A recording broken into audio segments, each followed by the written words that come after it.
host of the Gridiron.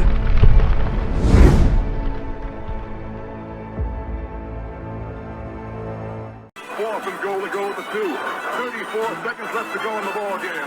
This is the play right now. Takes the snap. Targeted goes in.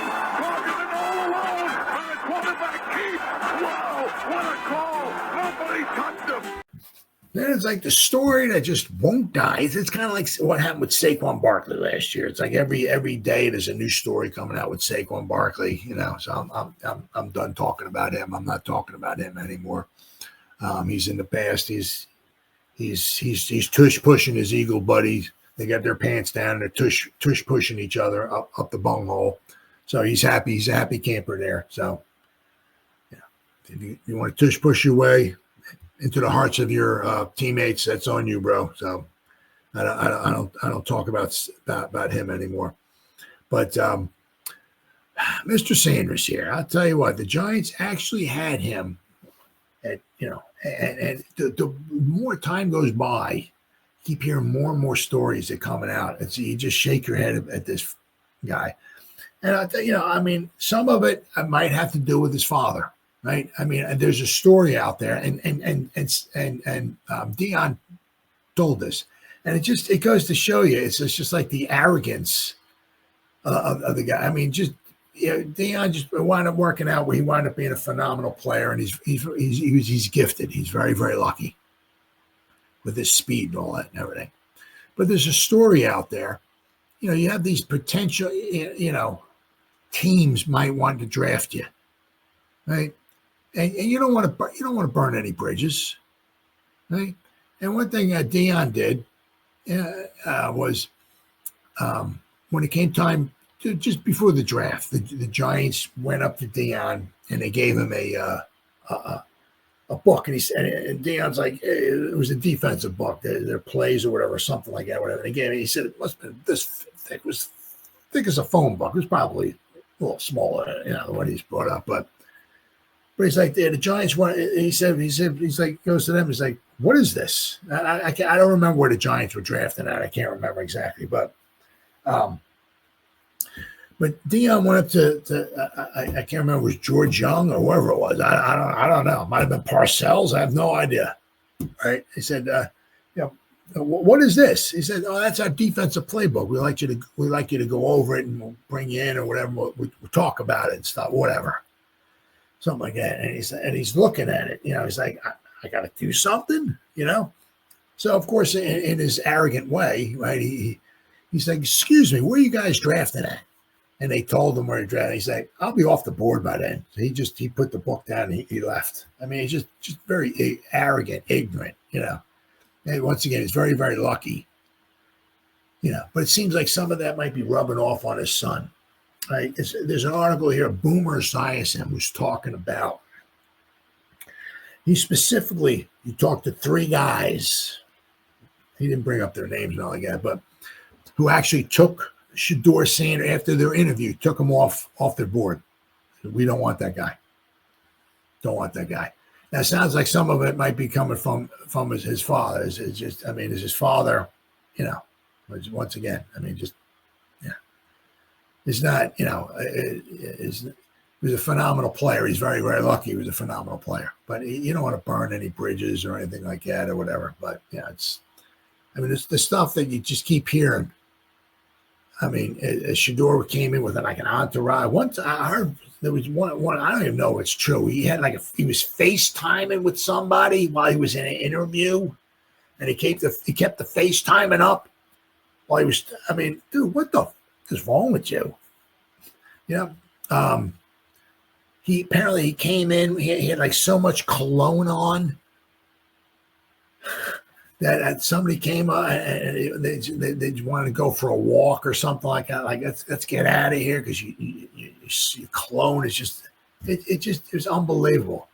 Absolutely unbelievable. The guy hasn't completed a pass in the NFL and he thinks he's the greatest thing ever. It's just, guy's got a lot to learn.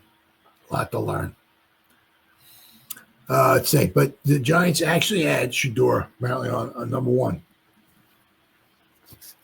on their board a few months ago. Shedeur Sanders ended up a fifth-round pick by the Browns.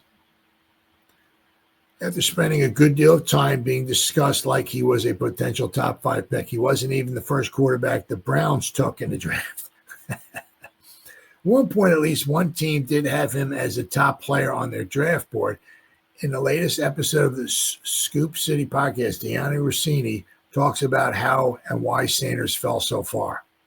At one point, toward the end of the season, the New York Giants had Shedeur Sanders on their board ranked number 1, Rossini told Chase Daniel. So once they realized they weren't going to get Cam Ward, Shedeur to them was their top quarterback. So I guess Cam Ward was their number 1, but if they knew they couldn't get Ward, they knew Sanders was their number 1 ahead of Dart. So how does he not get picked by them? Well, something between the end of the season and the draft, something happened. Well, what happened? You got to know Shedeur, and they got to meet with him, and Brian Daboll got to talk with him, and members of the Giants got to spend more time, and that time they were able to learn more about the player. Giants ended up taking Abdul Carter, obviously number 3, and obviously Jackson Dart. While it's unclear how high other teams had Shedeur on this at the start of the process, the common theme was that it didn't go well. The Giants aren't the only example of an experience that wasn't exactly fireworks, Rossini said. It wasn't a match made in heaven. There were a lot of teams that I spoke to that would call the meeting they had with Shedeur just okay. He did not blow the socks off anyone. According to Rossini, teams felt Sanders was approaching the team's meetings like they were recruiting visits instead of job interviews. She also said that one team suggested that if Shedeur had an NFL agent, he would have been better prepared for the process. So I guess maybe he didn't have an agent.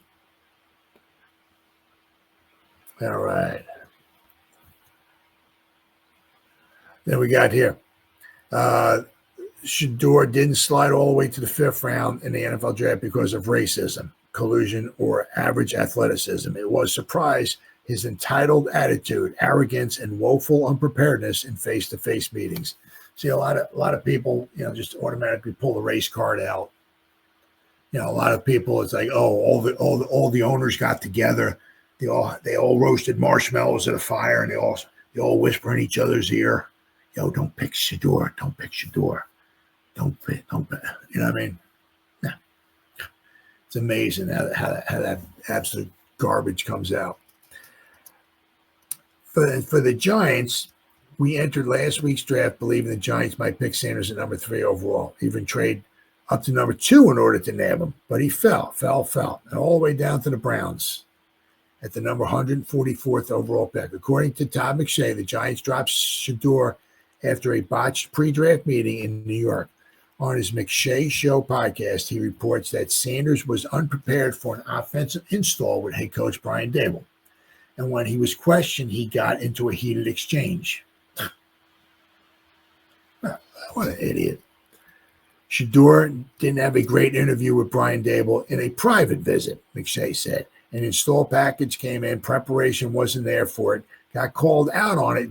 He didn't like that, and Brian Daboll didn't appreciate him not liking it. It's a joke, really, an absolute joke.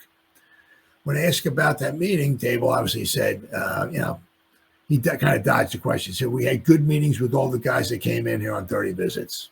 So Daboll didn't throw him under the bus or nothing like that. In addition to McShay's reports, Yahoo NFL reporter Charles Robinson now says on the Inside Coverage podcast that Shedeur rubbed teams the wrong way and left an unfavorable impression on several executives and coaches. Before the draft, reports surfaced about Shedeur being considered entitled and arrogant in private interviews. What an absolute idiot. The quarterback didn't participate in the scouting combine and opted to skip the draft in Green Bay to instead throw himself a lavish party at the family's home an hour east of Dallas, at which rooms were decorated with the word legendary and dollar bill signs. Here we go here. Former NFL quarterback and TV analyst Boomer Esiason is adding to the puzzle, saying on his New York radio show that Shedeur's self-confidence crossed the line over into uncoachable cockiness. Esiason, in fact, claims he talked to personnel people on 3 different teams that dropped Shedeur entirely from the draft board. So we don't want this guy. That's pretty sad, especially if you're talking about a quarterback. Quarterback can make or break you.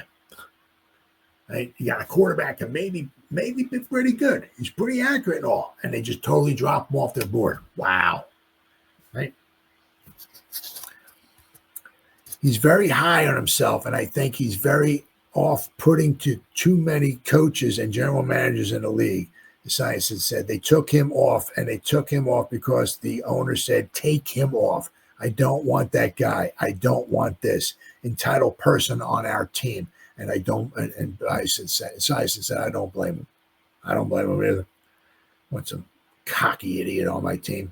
Shedeur's father, Deion, entered the NFL with the same amount of bravado. Yes, he did. Oh, yeah, absolutely. But his talent was obviously he was lucky, the talent he had. He's lucky. Given the same attitude, it sure sounds like NFL teams decided Shedeur's temporarily vastly outweighed his talents. Said Shedeur after finally getting drafted by Cleveland after the Browns drafted the quarterback Dylan Gabriel 2 rounds ahead of him. Do I have any regrets? Shedeur said, I feel like it's life. It's always a way I can improve. So it's always in different areas I'm able to improve. And some things that I could have done at the time that seemed right. At the time, I could have went about it a different way. And that was more during the season and stuff like that. Whatever the heck that means. I have no idea. I don't know. But and it's the same thing here with Boomer Esiason.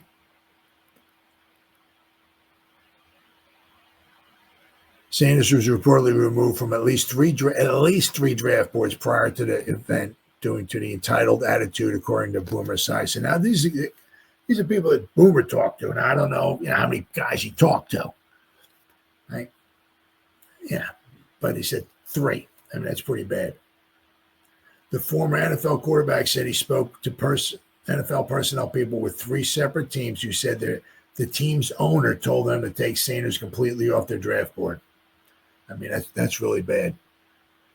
I said, especially if you get somebody who could possibly be the second quarterback being taken in the draft, and you got owners like, nope, don't want that guy on my team. I mean, the thing is, it's when it comes to winning and losing and all of that, maybe winning the Super Bowl and stuff like that, you get a super quarterback and all that. Maybe you can push some of that stuff. Well, he's pretty arrogant, but he's not that arrogant. Get away with that. I can see he's raising that Super Bowl trophy. He can be a little arrogant then. That's all right. I'm okay with that. But we got owners out there just totally, we don't want that guy and all that. And just, that's really, really bad. I really, I mean, somebody needs to I don't know. And we're talking about if he had an agent or something like that, maybe an agent would, have him better prepared. Or I don't even know if he even listened to his agent. I mean, he seems like some guys just they're in their own world, and whatever they say and do is right. And they're like Donald Trump. There's only 2 things with Donald Trump. He's right and you're wrong. Those are the only thing. Donald Trump's right and you're wrong. Those are the only 2 things. Same thing sounds like the same with the Sanders too, right? Deion's right and you're wrong, right? But I mean, some of these guys got to grow up. They got to pull their head out of there. You know what? I mean. It's absolutely ridiculous. Some of these guys, they think they're so entitled. Haven't even completed a pass in the NFL yet, and they think they're God's gift to the world. Absolute freaking joke.